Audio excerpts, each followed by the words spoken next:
So for any of us in this room today, let's start out by admitting we're lucky.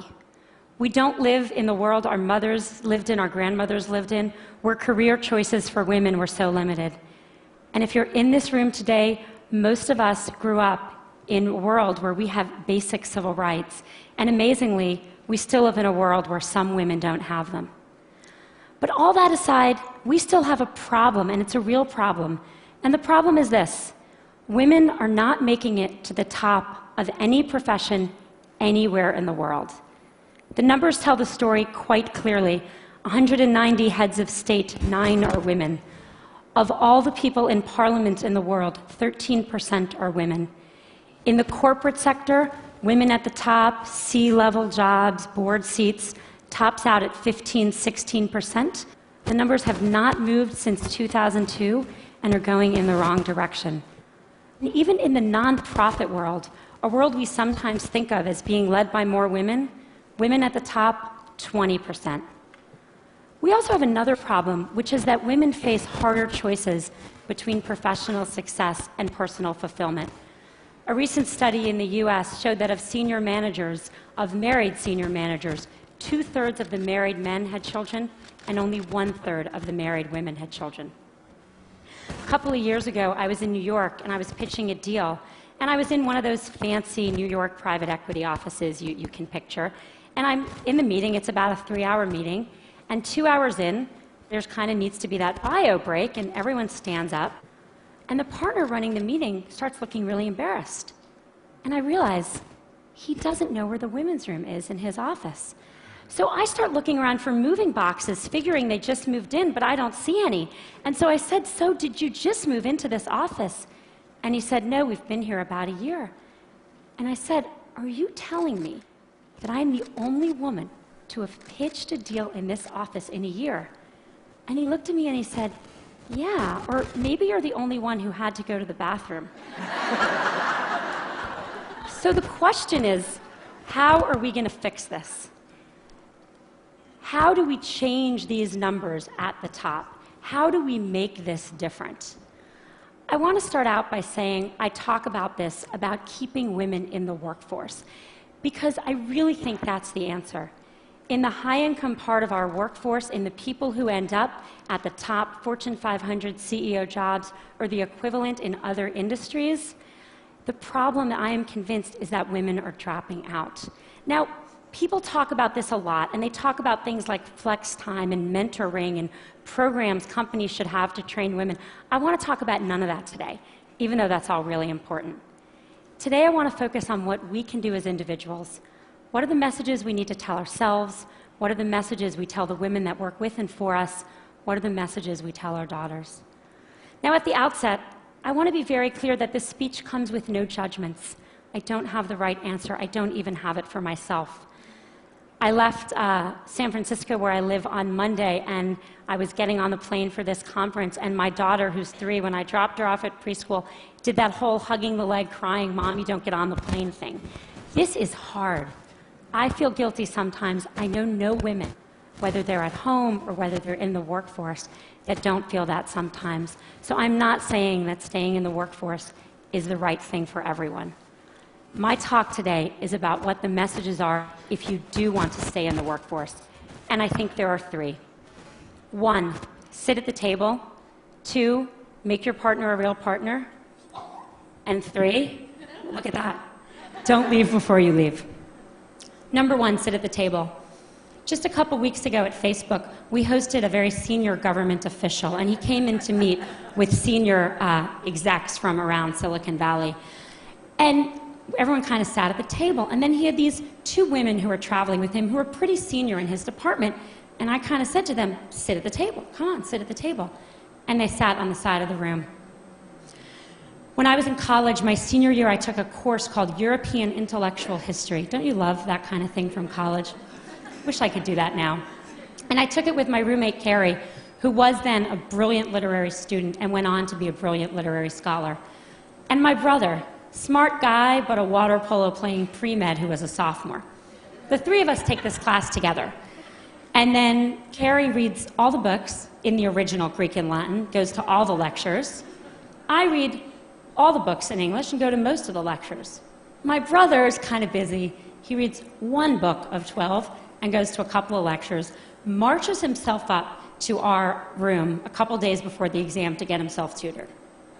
The three of us go to the exam together, and we sit down, and we study, sit there for 3 hours in our little blue notebooks. Yes, I'm that old.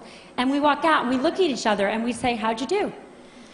And Carrie says, boy, I feel like I didn't really draw out the main point on the Hegelian dialectic. And I say, God, I really wish I had really connected John Locke's theory of property, the philosophers that follow. And my brother says, I got the top grade in the class. You got the top grade in the class? You don't know anything. The problem with these stories is that they show what the data shows.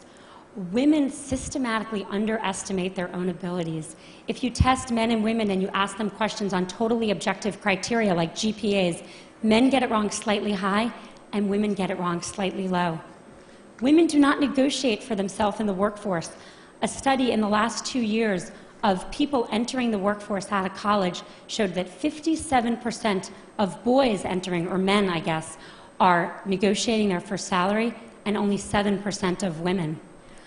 And most importantly, men attribute their success to themselves, and women attribute it to other external factors. If you ask men why they did a good job, they'll say, I'm awesome. If you ask, obviously, why are you even asking? If you ask women why they did a good job, what they'll say is someone helped them, they got lucky, they worked really hard. Why does this matter?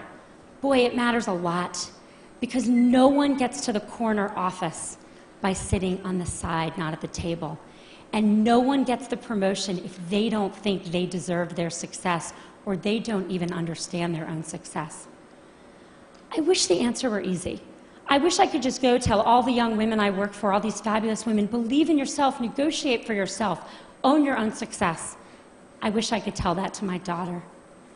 But it's not that simple, because what the data shows above all else is one thing, which is that success and likability are positively correlated for men and negatively correlated for women.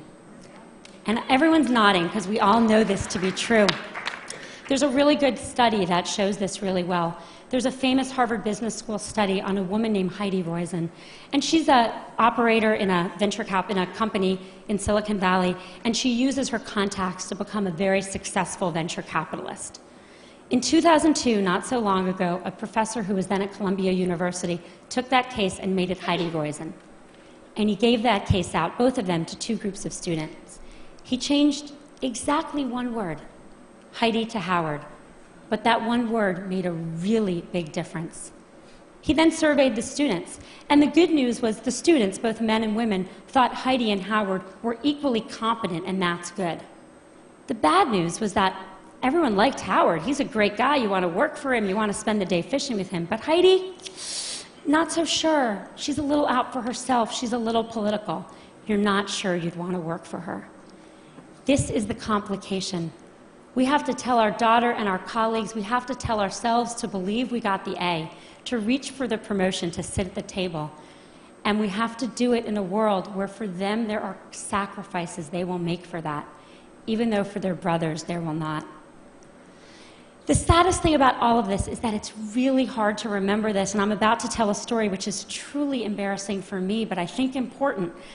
I gave this talk at Facebook not so long ago to about 100 employees. And a couple hours later, there was a young woman who works there, sitting kind of outside my little desk, and she wanted to talk to me. And I said, okay, and she sat down and we talked, and she said, I learned something today. I learned that I need to keep my hand up. I said, what do you mean? She said, well, you're giving this talk, and then you said you're going to take 2 more questions, and I had my hand up with lots of other people, and then you took 2 more questions, and I put my hand down, and I noticed all the women put their hand down, and then you took more questions. Only from the men. And I thought to myself, wow, if it's me, who cares about this obviously, giving this talk, during this talk, I can't even notice that the men's hands are still raised and the women's hands are still raised. How good are we as managers of our companies and our organizations at seeing that the men are reaching for opportunities more than women? We've got to get women to sit at the table. Message number 2, make your partner a real partner. I've become convinced that we've made more progress in the workforce than we have in the home. The data shows this very clearly. If a woman and a man work full-time and have a child, the woman does twice the amount of housework the man does, and the woman does 3 times the amount of childcare the man does. So she's got 3 jobs or 2 jobs, and he's got 1. Who do you think drops out when someone needs to be home more? The causes of this are really complicated, and I don't have time to go into them, and I don't think Sunday football watching and general laziness is the cause. I think the cause is more complicated. I think as a society we put more pressure on our boys to succeed than we do on our girls. I know men that stay home and work in the home to support wives with careers, and it's hard. When I go to the mommy and me stuff and I see the father there, I notice that the other mommies don't play with him. And that's a problem, because we have to make it as important a job, because it's the hardest job in the world, to work inside the home for people of both genders if we're going to even things out and let women stay in the workforce. Studies show that households with equal earning and equal responsibility also have half the divorce rate. And if that wasn't good enough motivation for everyone out there, they also have more, how shall I say this on this stage? They know each other more in the biblical sense as well. Message number 3, don't leave before you leave. I think there's a really deep irony to the fact that actions women are taking, and I see this all the time, with the objective of staying in the workforce actually lead to their eventually leaving. Here's what happens. We're all busy, everyone's busy, a woman's busy, and she starts thinking about having a child. And from the moment she starts thinking about having a child, she starts thinking about making room for that child. How am I going to fit this into everything else I'm doing? And literally from that moment, she doesn't raise her hand anymore. She doesn't look for a promotion. She doesn't take on the new project. She doesn't say, me, I want to do that. She starts leaning back. The problem is that, let's say she got pregnant that day, 9 months of pregnancy, 3 months of maternity leave, 6 months to catch her breath. Fast forward 2 years, more often, and as I've seen it, women start thinking about this way earlier. When they get engaged, when they get married, when they start thinking about trying to have a child, which can take a long time. One woman came to see me about this, and I kind of looked at her. She looked a little young, and I said, so are you and your husband thinking about having a baby? And she said, oh, no, I'm not married. She didn't even have a boyfriend. I said, you're thinking about this just way too early. But the point is that what happens once you start kind of quietly leaning back? Everyone who's been through this, and I'm here to tell you, once you have a child at home, your job better be really good to go back, because it's hard to leave that kid at home. Your job needs to be challenging. It needs to be rewarding. You need to feel like you're making a difference. And if 2 years ago, you didn't take a promotion and some guy next to you did, if 3 years ago you stopped looking for new opportunities, you're going to be bored because you should have kept your foot on the gas pedal. Don't leave before you leave. Stay in. Keep your foot on the gas pedal until the very day you need to leave to take a break for a child, and then make your decisions. Don't make decisions too far in advance, particularly ones you're not even conscious you're making. My generation, really sadly, is not going to change the numbers at the top. They're just not moving. We are not going to get to, we're 50% of the population. In my generation, there will not be 50% of people at the top of any industry. But I'm hopeful that future generations can. I think a world that was run where half of our countries and half of our companies were run by women would be a better world. And it's not just because people would know where the women's bathroom are, even though that would be very helpful. I think it would be a better world. I have 2 children. I have a 5-year-old son and a 2-year-old daughter. I want my son to have a choice to contribute fully in the workforce or at home, and I want my daughter to have the choice to not just succeed, but to be liked for her accomplishments. Thank you.